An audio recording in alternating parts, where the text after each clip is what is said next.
Muy buenas noches, vamos a ver Mateo capítulo 8, es el capítulo que hemos estado estudiando y vamos a considerar hoy a partir del verso 18 y hasta el 22.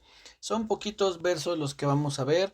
También vamos a ver un pasaje en Lucas 9 del 57 al 62, que es un pasaje paralelo, es decir, Lucas nos va a narrar exactamente lo mismo que está sucediendo aquí en Mateo, pero desde la perspectiva en que lo investigó Lucas. Recordemos que Mateo lo escribe el Evangelio como alguien que lo vivió, es decir, alguien que estuvo cerca al Señor Jesús, que mucho de lo que escribe Mateo, pues él lo vivió, estaba ahí con el Señor. Y en el caso de Lucas, pues él hace una investigación, él se dedica a preguntar a las personas qué vieron, cómo sucedió, quién estaba, dónde, cuándo. Y entonces, haciendo esa investigación, es que Lucas escribe su evangelio. Eso lo pueden ustedes leer en Lucas 1, donde dice, en la dedicatoria que le hace Lucas a Teófilo, que entendemos era una persona, alguien muy querido por Lucas, y él le dice que ha hecho una investigación para que él sepa con claridad las cosas en las cuales ha sido instruido. Y Mateo lo que está haciendo es escribir de primera mano, es decir, él vivió junto con el Señor Jesús y los demás discípulos lo que nos está narrando. Entonces, por eso les decía que es un pasaje paralelo en el que Lucas nos lo va a contar desde su investigación y Mateo desde lo que él vivió. Vamos a leer entonces Mateo 8, versos 16, y vamos a hacer después una pequeña pausa. Dice, viéndose Jesús rodeado de mucha gente, mandó pasar al otro lado. Y vino un escriba y le dijo, Maestro, te seguiré a donde quiera que vayas. Jesús le dijo, las zorras tienen guaridas y las aves del cielo nidos, mas el Hijo del Hombre no tiene a dónde recostar su cabeza. Otro de sus discípulos le dijo, Señor, permíteme que vaya primero y entierre a mi padre. Jesús le dijo, sígueme, deja que los muertos entierren a sus muertos. Se está dando una situación aquí muy curiosa en la que al menos un par de personas, después en Lucas nos dice que fueron 3 personas las que se acercaron al Señor Jesús, pero posiblemente hubo más personas que se acercaron, pero únicamente se registran estas 3. Pero la situación que se da es, les decía, un poco curiosa. Vamos a pensar un poquito en lo que está pasando. El Señor Jesús recién acaba de sanar a la suegra de Pedro. Un poco antes había limpiado a un leproso, todavía un poquito antes. Recordemos que había sanado al siervo de un centurión. Es decir, el Señor Jesús venía de hacer algunos milagros, venía un poco antes de dar el sermón del monte, pero recientemente lo que está sucediendo, porque todo esto es parte de una misma historia, recuerden que el Señor Jesús termina la enseñanza o lo que se conoce como el sermón del monte, y entonces después de que él acaba, dice, cuando descendió Jesús del monte, eso estoy leyendo Mateo 8:1. Dice, cuando descendió Jesús del monte le seguía mucha gente y vino un leproso. Es decir, él en cuanto desciende de dar esa enseñanza, viene un leproso y lo sana. Después dice, entrando en el verso 5, Jesús en Capernaum, vino a él un centurión rogándole. Después de que sana al leproso, entra a la ciudad de Capernaum, que es donde el Señor Jesús vivía, ahí tenía él su casa, y entonces le pide a este hombre que sane a su siervo.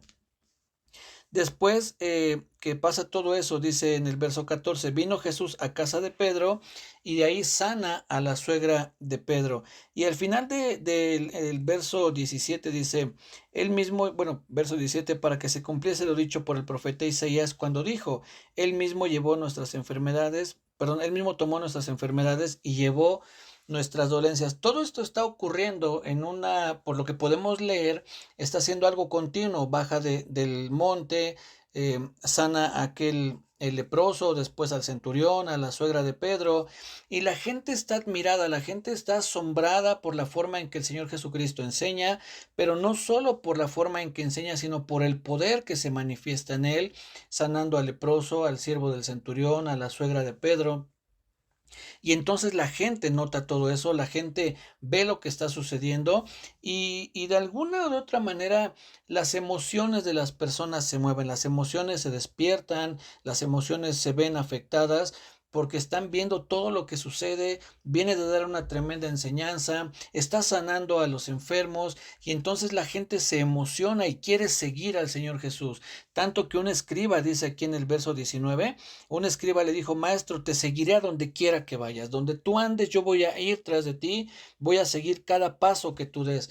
Y esto viene muy a colación también en cuanto a lo que sucede en muchos lugares, en muchas iglesias alrededor del mundo, sobre todo en estos tiempos, es decir, en estas fechas muy recientes en las que se habla de avivamientos, el avivamiento de Asbury, en algunos otros lugares. Y uno debe tener cuidado que esos avivamientos no sean emoción, no sea que realmente alguien comenzó a adorar al Señor de una manera profunda, comenzó a predicar la palabra del Señor de una manera intensa, y esa persona realmente estaba siendo tocada por Dios, estaba siendo tocada por el Espíritu Santo, y muchas otras gentes se unieron a él, ya no por el mismo fluir de la presencia de Dios, sino por la emoción que se despierta. Esta gente que le dice al Señor Jesús: quiero seguirte a donde tú quieras, a donde quiera que tú vayas, yo voy a ir. Podemos pensar que no lo estaba diciendo con una convicción, sino con una emoción. Porque el Señor Jesús, que conoce todas las cosas, no le dice: claro, sígueme, tienes tus convicciones firmes, sé que has tomado una decisión, ven, te vas a ser uno de mis discípulos. La respuesta del Señor es: mira, las zorras tienen guaridas y las aves del cielo nidos, pero yo no tengo dónde recostar mi cabeza. En otras palabras, el Señor Jesús le dice: piensa muy bien la decisión que estás a punto de tomar, porque conmigo no hay las comodidades a las que tal vez tú estés acostumbrado. Obviamente estoy parafraseando lo que diría el Señor Jesús, pero el Señor Jesús lo que hace es parar esa emoción de las personas y hacerlo pensar realmente. ¿Estás seguro que qué es lo que quieres hacer? ¿Esto es realmente lo que tú quieres, la decisión a la que tú quieres llegar? Entonces, hermanos, tengamos mucho cuidado con las emociones. Sabemos que las emociones se mueven muy fácil. Viendo una película lloramos, nos reímos, nos enojamos, aunque sabemos que es una película, aunque sabemos que es algo actuado, pero a veces nos enojamos por lo que está sucediendo, a veces lloramos porque vemos que el personaje principal tuvo una desgracia, en fin. Nuestras emociones se mueven y eso pasa en muchos lados, incluyendo las iglesias. También las iglesias se mueve el emocionalismo, se mueve todo ese tipo de sentimientos en los que si hay un ambiente apropiado, con las luces adecuadas, la música en un tono ideal y el predicador está, entonces se mueven emociones y gente toma una decisión sin antes siquiera ponerse a pensar si realmente eso es lo que él quiere hacer, si realmente está tomando una decisión con base en una convicción del Espíritu Santo, o únicamente fueron sus emociones las que le llevaron a tomar una decisión. En el libro de Proverbios dice: antes de que tú hagas un voto para comprometerte, para servir al Señor, dice, piensa lo que vas a hacer. En el libro de Proverbios nos aconseja que antes que nos comprometamos, antes que hagamos un voto, dice, piensa.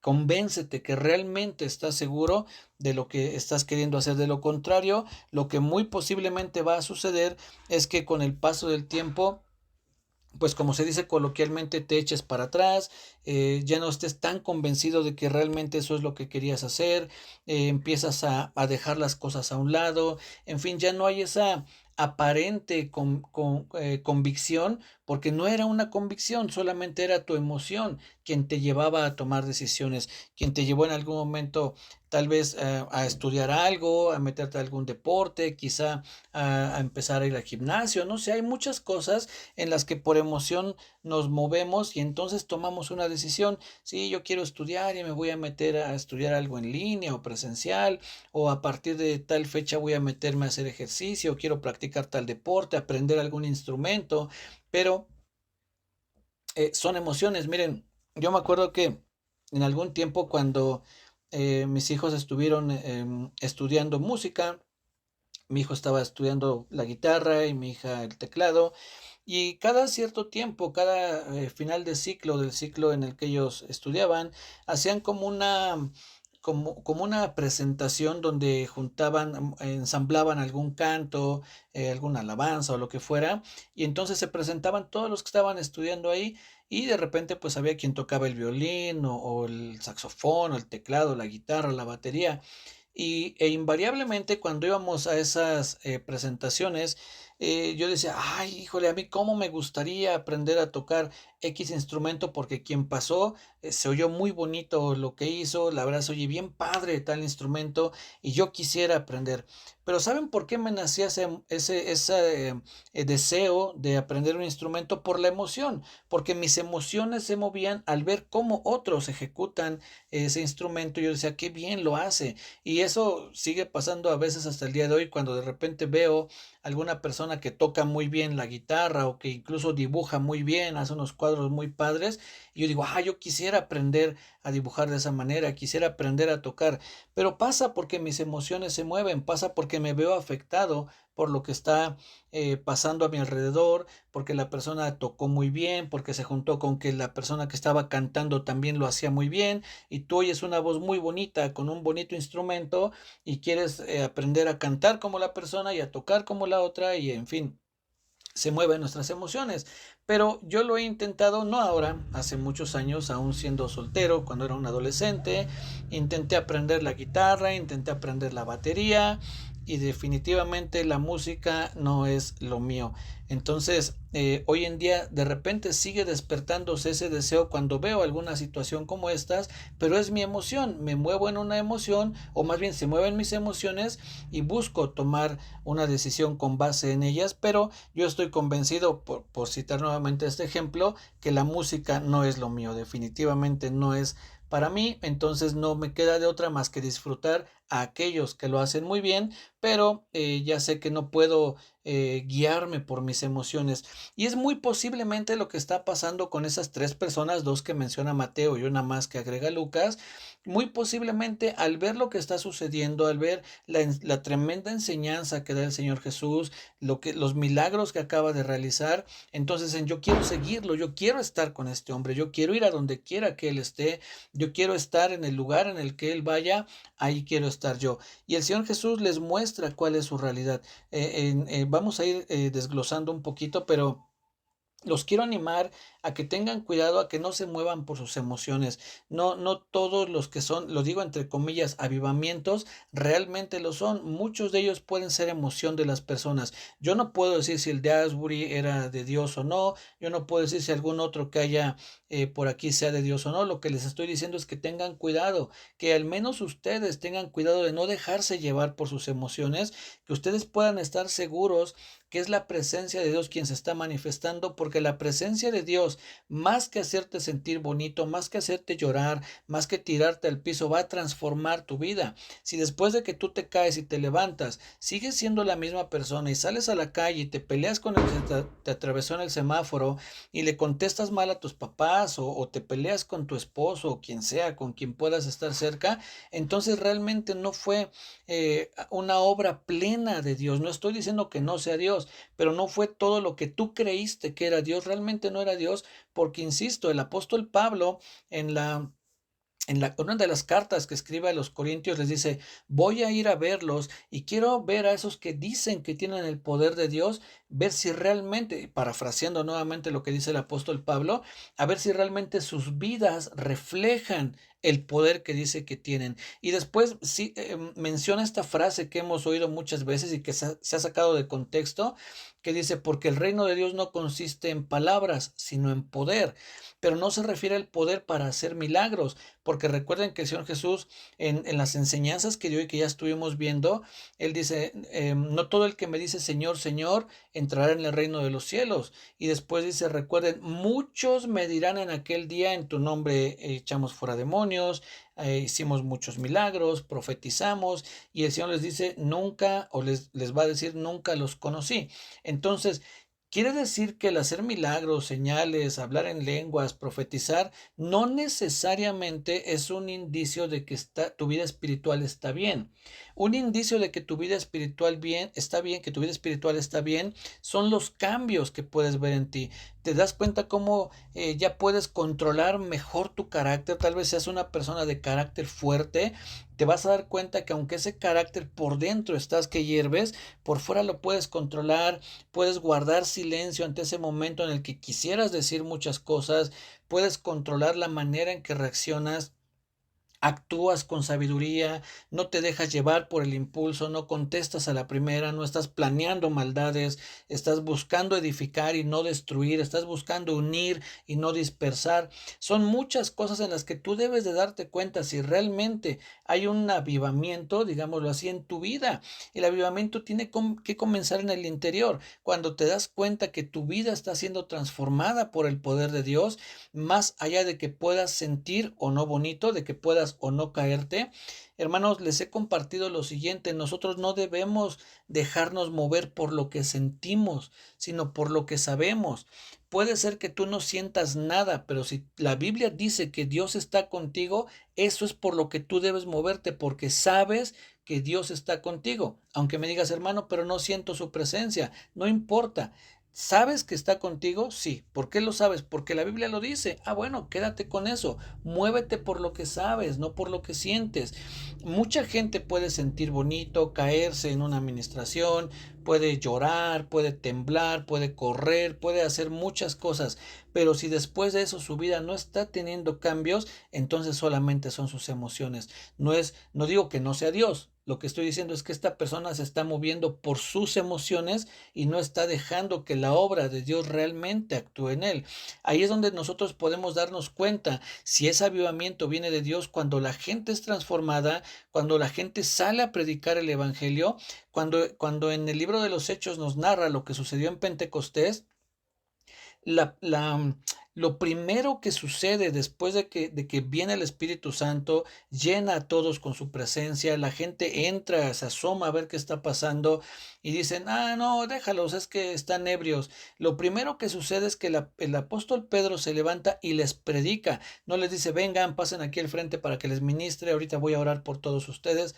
No, el apóstol no se deja llevar por la emoción o el momento, él está lleno y guiado por el Espíritu Santo y les predica a las personas.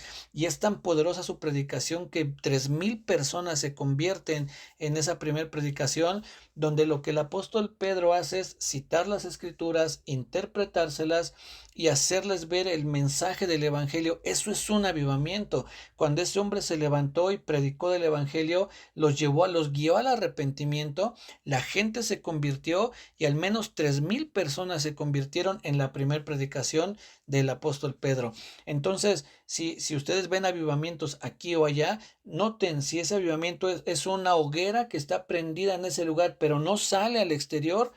Podríamos pensar que son sus emociones. Cuando es un avivamiento como los que vemos en la Biblia, la gente, en cuanto recibía el Espíritu Santo, comenzaba a hablar de Dios, comenzaba a glorificar a Dios y a compartir el evangelio, y el evangelio fue esparcido hasta México. Hoy conocemos nosotros del evangelio porque alguien hace 2,000 años decidió viajar y compartirle a alguien, que después ese alguien viajó más y ese alguien le compartió a alguien que viajó más, hasta que el evangelio llegó a nuestro país. Imagínense si fuera como algunos movimientos o avivamientos que vemos hoy, donde todo se concentra en un mismo lugar, donde solamente la gente está ahí metida, pero no sale a compartir. Bueno, lo que habría sucedido en Pentecostés habría quedado en Jerusalén y hoy nosotros seguiríamos en nuestros pecados, en la ignorancia en cuanto a Dios, porque ellos habrían quedado con un avivamiento interno, pero ese avivamiento es algo externo, algo que crece, que llega a otros lugares, que gente se convierte, que gente cree en el Señor Jesucristo, le entrega sus vidas. Eso es un indicio de un avivamiento, insisto, que comienza en mi interior, que comienza con los cambios que se ven en mi vida. Y no estoy hablando, vuelvo a decirlo, de milagros, de profecía, que pueden darse, sí, bueno, si Dios quiere, pues Él puede hacer un milagro, resucitar un muerto, levantar un paralítico, devolverle la vista a un ciego. Él puede hacer lo que Él quiera, pero principalmente Dios está enfocado en la salvación de las personas. Entonces, no nos dejemos llevar por nuestras emociones, porque fulanito decidió meterse a servir a un ministerio y también sutanito y también menganito, pues yo también ya me meto a ese ministerio porque ahí están mis amigos y creo que esto es de Dios. Tengamos cuidado, pueden ser nuestras emociones y que en poco tiempo renunciemos porque vemos que la carga o el compromiso que hay para servir en algún ministerio nos excede y entonces terminamos renunciando. Y no es que con eso vayamos a perder nuestra salvación y nos alejemos para siempre de Dios, pero serán esos momentos en nuestra vida en los que aprenderemos y nos daremos cuenta que posiblemente nos movimos bajo una emoción y no bajo la convicción del Espíritu Santo. Cuando el Señor Jesús dice que el Espíritu Santo vendrá, dice, y Él convencerá al mundo de pecado, de justicia y de juicio. Esa palabra de convencer es lo mismo o lo podemos nosotros intercambiar por traerá convicción, una certeza, una firmeza, una claridad de que eres pecador, de que estás expuesto a un juicio, en fin, lo que ahí menciona, ¿no? Pero son convicciones que trae el Espíritu Santo. El Espíritu Santo no trae emociones, trae convicciones, te convence de la necesidad que tienes de Dios. Entonces, que no haya en nosotros esas emociones que podemos suponer que estaban atravesando estas personas y lo suponemos por la respuesta del Señor Jesús. Si el Señor Jesús hubiera visto que ellos estaban convencidos, entonces les hubiera dicho, sígueme, como cuando se lo dijo a Mateo, precisamente, que Mateo está sentado ahí en el banco de los tributos y le dice, sígueme. Y Mateo le sigue porque ese llamado del Señor Jesús creó una convicción en Mateo, no una emoción, una convicción. Entonces, estos ejemplos que podemos leer aquí, podemos pensar que fue gente que se movió bajo la emoción del momento, lo que estaba rodeando, pero el Señor Jesús sabía bajo qué espíritu, por decirlo así, es decir, que no era una convicción, sino era una emoción, y por eso les dice, oye, ¿sabes? Las zorras tienen guaridas y las aves del cielo tienen nido, pero el Hijo del Hombre no tiene donde recostar su cabeza. Tenemos que recordar y nuevamente echar mano de lo que hemos estado aprendiendo en cuanto a interpretar la escritura, porque aquí el Señor Jesús también está utilizando una hipérbole, está llevando ese ejemplo como a una exageración, porque realmente él tenía una casa en Capernaum, él tenía donde recostar su cabeza, pero lo que le está diciendo a este hombre es, mira, yo no tengo las comodidades que tal vez tú esperas, si tú crees que seguirme a mí es cómodo, es fácil, va a ser todo muy bien, va a haber lujos o cosas así, pues no, estás equivocado. Sobre todo porque quien le pide o quien le dice al Señor Jesús, te seguiré a donde quiera que vaya, será un escriba. Y suponemos, por lo que en algunas otras partes de la Biblia e incluso la tradición cuenta, los escribas, los fariseos era gente que vivía muy bien económicamente hablando, que vivía también muy bien en cuanto al reconocimiento de las personas, les llamaban rabí y maestro y los trataban con mucha, como con mucha idolatría. Entonces era un hombre acostumbrado a ese tipo de gloria, de lujos, de comodidades. Y entonces quizá podemos pensar que este hombre al decirle te voy a seguir es porque él quería agregarle a todo lo que él ya tenía, el reconocimiento, ahora la forma de enseñar del Señor Jesús, quería aprender de él cómo enseñar y hacer los milagros para que pudiera ser todavía más reconocido, para que pudiera tener más atención de la gente. Y él dice, y el Señor le dice, no, yo no tengo esas comodidades, yo no tengo donde en algún momento me puedo quedar en el campo, me puedo quedar en el desierto, voy a padecer un poco en cuanto tal vez a la comida, no puedes comer lo que tú quieras, ni vamos a poder tener las comodidades hablando económicamente o materialmente que tú desees. Entonces, pues considera lo que estás haciendo. Y es algo que también nosotros debemos de considerar. Si vamos a seguir realmente al Señor Jesús, hay que dejar muchas veces esas comodidades. Y no estoy hablando necesariamente de cosas económicas que a veces también se puede ver uno pues en situaciones apretadas en cuanto a lo económico, pero aquí lo que el Señor Jesús está llamando a este hombre es a que él considere si está dispuesto a sacrificar su vida, es decir, sus comodidades, sus gustos, sus placeres por seguir al Señor Jesucristo. Y esto es algo bien interesante y es algo bien profundo porque uno tiene que renunciar a uno mismo. Es justamente lo que el Señor Jesús dice en algún otro momento: el que quiera venir en pos de mí, tome su cruz. Es decir, está dispuesto a morir a ti, está dispuesto a dejar todo lo que a ti te gusta. Tal vez nos guste ver películas o practicar algún deporte, tal vez nos guste salir al campo, y el hecho de que nosotros podamos seguir al Señor o sigamos al Señor Jesús, puede que en algún momento limitemos esos gustos propios. Ahora, es muy importante aclarar también lo siguiente. En mi caso que soy casado, que tengo 2 hijos, mi principal prioridad, obviamente ante todo siempre es Dios, pero después de Dios es mi familia. Yo no puedo robarle tiempo a mi familia para dedicárselo al ministerio. No estoy diciendo a Dios, ojo, para que no se malinterprete. Hay un tiempo que yo tengo que dedicarle a Dios, y ese tiempo está por encima de todo, por encima de mi familia, por encima del trabajo. Pero ese tiempo de la misma forma tiene que estar fuera del momento en el que trabajo, fuera del momento en el que atiendo las cosas en mi casa. Tengo que buscar un momento en el que no afecto a mi trabajo, en el que no afecto a mi familia, para entonces podérselo dedicar a Dios sin que yo afecte otras cosas. Em, yo le dedico ese tiempo a Dios, tengo mi devocional con Dios, ya sea que oremos o leamos la Biblia o cantemos, cada quien de la forma en que tenga ese devocional. Después, en mi caso, tengo que ir a trabajar. Después de ir a trabajar, sé que al regresar posiblemente haya cosas que tengo que hacer en casa. Tal vez llevar a mi esposa por la despensa, o ir a alcanzar a alguno de mis hijos que viene de la escuela o del trabajo. Entonces son algunas actividades que como esposo y como padre tengo que realizar. Y entonces el momento en el que yo me sacrifico a mí para poder servir a Dios es que en lugar de sentarme a ver una película, o en lugar de sentarme o irme tal vez a practicar algún deporte, me pongo a estudiar la Biblia, o tengo un tiempo como este para poderles compartir de la palabra. Pero me estoy sacrificando a mí, no puedo sacrificar el tiempo que requiere mi esposa o mis hijos aquí en el hogar. Esto va también para hombres y mujeres. Una mujer, ahora por poner el ejemplo de una mujer, no puede dedicarse a servir a Dios y descuidar a los hijos. Tiene que atender a los hijos, y en el tiempo en el que ella podría sentarse a ver una novela, entonces puede ahí servir a Dios sin que descuide el hogar y sin que descuide a los hijos, y obviamente sin que descuide al esposo.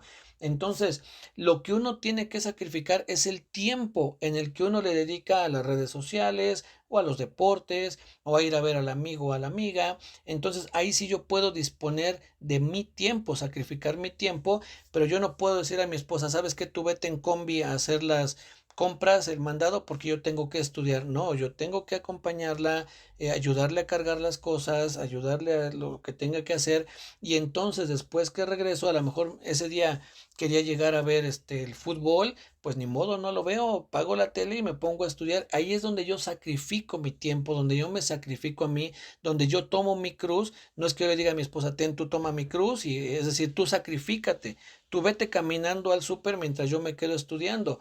Tengo que atender primero lo mío. Es lo que le dice el apóstol Pablo a Timoteo. Le dice: si alguno anhela obispado, buena obra desea. Es decir, si alguno desea pastorear a un grupo de personas, les está bien, buena obra de ese, pero el obispo, y entre las características que da, le dice: tiene que saber gobernar su casa. O sea, no dice el obispo va a ir aprendiendo a gobernar, no, dice tiene que saber gobernar su casa, tiene que saber cómo dirigir su casa, tiene que saber cómo atender a su mujer, cómo atender a sus hijos, y entonces puede ejercer un ministerio.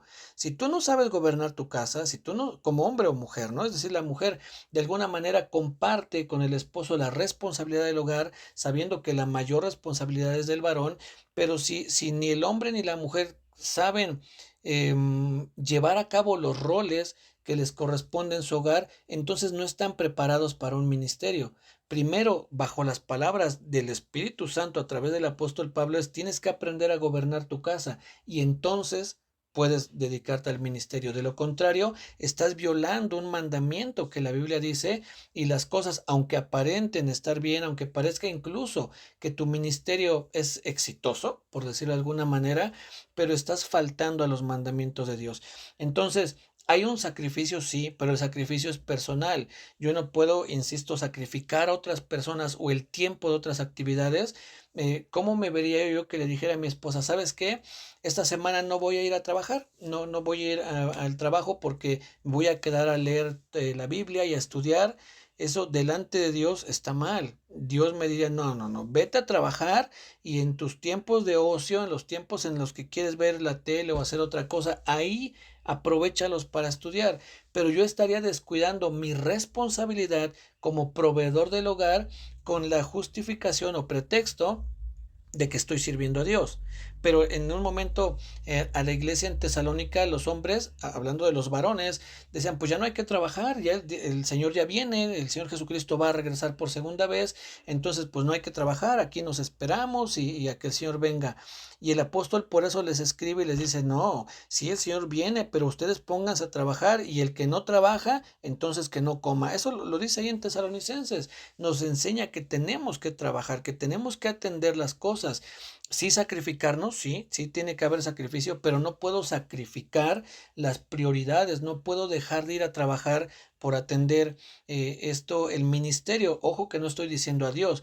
Vuelvo a decirlo, Dios está por encima de todo, pero el ministerio viene ya en un lugar, pues ya no de prioridad. Lo primero es Dios, mi familia, que en mi familia está mi esposa, mis hijos, y después, dentro de esas cosas, dentro de la familia, pues viene el trabajo, tengo que ir a trabajar para proveer, para que haya solvencia aquí en el hogar. Y después, si hay tiempo, si hay los medios, entonces puedo dedicarme a compartir de la palabra, como en este caso lo estoy haciendo, pero no estoy quitándole el tiempo al trabajo, por ejemplo, que yo diga, pues hoy voy a cerrar a la una, ¿no? Para irme a estudiar y ya total, a ver ahí a los clientes, pues luego les digo que mañana les entrego su trabajo. No, tengo que atender mis responsabilidades y después entonces puedo dedicarme a estudiar. Pero insisto, si hay un sacrificio, sí, muchas veces se tienen que sacrificar sueño, uno quisiera dormir un poquito más, pero hay que levantarse para orar o para leer la Biblia o para estudiarla, o quisiera dormirse uno un poquito más temprano, pero está uno preparando el tema del día siguiente, o como ahorita compartiendo, en fin, son cosas en las que uno sí se tiene que sacrificar, si hay que dejar a un lado esas comodidades. Por eso el Señor Jesús le dice a este hombre, considera, es decir, yo no tengo esas comodidades que tú tienes, yo no tengo esas comodidades que tú esperas tener. Aún las zorras tienen sus guaridas y las aves del cielo tienen sus nidos, pero yo no tengo esas comodidades. Entonces debe de llamarnos también a nosotros la atención a considerar si estamos dispuestos a poder sacrificarnos.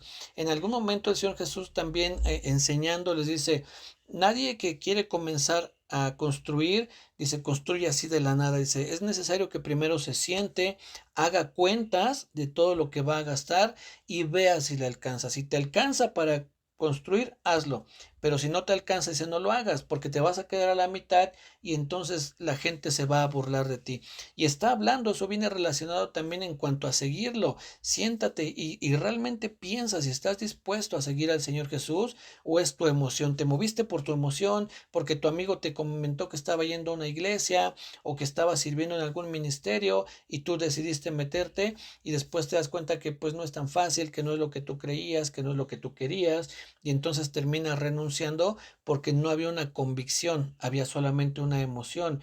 Y no es que con esto te esté diciendo salte de la iglesia y vete, no, con esto te estoy diciendo que le pidas al Espíritu Santo que cree en ti esas convicciones. Espíritu Santo, yo no estoy muy convencido de lo que estoy haciendo, ni siquiera sé si realmente quiero seguir al Señor Jesús, si quiero sacrificarme a mí mismo, pero convénceme, trae esa convicción a mi vida, trae ese deseo profundo de seguir al Señor Jesucristo, para que cuando tomemos la decisión no sea en emoción, sea en convicción. Entonces, que tengamos eso presente, tengamos cuidado cuando de repente por las emociones nos dejamos llevar y después nos estamos dando de topes porque pues se nos complica, no podemos cumplir con el horario que se nos pidió o no sé, son muchas cosas las que pueden en algún momento atravesarse para que nos demos cuenta que no era realmente lo que queríamos. No nos dejemos llevar por la emoción, no porque veamos que alguien subió y predicó de una manera impresionante y después oró y se sanaron los enfermos, uno diga, yo también, yo quiero meterme de tiempo completo para que yo pueda también, así como este hermano, predicar y orar y esto. Tengamos cuidado, posiblemente sea Dios, posiblemente sea quien nos esté llamando, pero también cabe la posibilidad que sean mis emociones. Tomémonos un poquito de tiempo, como enseña el Señor Jesús, siéntate, haz cuentas, ve si tienes lo suficiente, utilizando este mismo ejemplo, para poder comenzar esa construcción y terminarla, es decir, lograr llegar a ese camino. Pero también ten el descanso que es el Espíritu Santo quien te va a ayudar, pero pídele a Él mismo que te guíe, que Él te muestre si realmente la decisión que estás a punto de tomar o que vas a tomar o que ya tomaste realmente viene de Él. Y si no, dile, Señor, pues ayúdame a poder dejar ese compromiso que realmente creo que no voy a poder cumplirlo, o por el contrario, Espíritu Santo, ayúdame. Así como Dios le manda a decir a Zorobabel, Zorobabel, no es con fuerza ni con ejército, es con mi espíritu con quien podrás acabar la obra. Es lo mismo para nosotros, es lo mismo que Dios nos diría a nosotros hoy. No es tu esfuerzo, no son todas tus ganas, es mi espíritu quien va a crear en ti las convicciones y te va a dar todos los recursos, te va a dar todos los medios para que tú puedas continuar en esa decisión que has tomado. No necesariamente estoy hablando de un ministerio, de servir al Señor, simplemente el hecho de seguir al Señor requiere que pensemos muy bien si es la decisión que queremos tomar. Porque es lo que dice este hombre, te seguiré a donde quiera que vayas. Y el Señor Jesús, insisto, parafraseando, le diría, considéralo, mejor piensa si realmente estás convencido o te estás llevando por la emoción de lo que acabas de ver, porque conmigo no hay las comodidades que tú esperas, o tienes que renunciar a las comodidades que tienes, como muchas veces debe pasar en nuestra vida, renunciar a esas comodidades, renunciar a ciertas cosas que hoy hacemos, pero que no son del todo edificantes. Entonces, bueno, mis hermanos, les dejo con esto. La próxima semana, primeramente Dios, vamos a ver los otros dos ejemplos que también son muy edificantes, de mucha bendición, y que nos van a llevar a reflexionar y a pedirle al Espíritu Santo que nos ayude a tener esas convicciones y que nos dé todos los recursos para poder seguir al Señor a lo largo de toda nuestra vida. Cuídense mucho, que Dios les bendiga. Nos vemos el martes, primeramente Dios. Un fuerte abrazo. Descansen, bendecido fin de semana.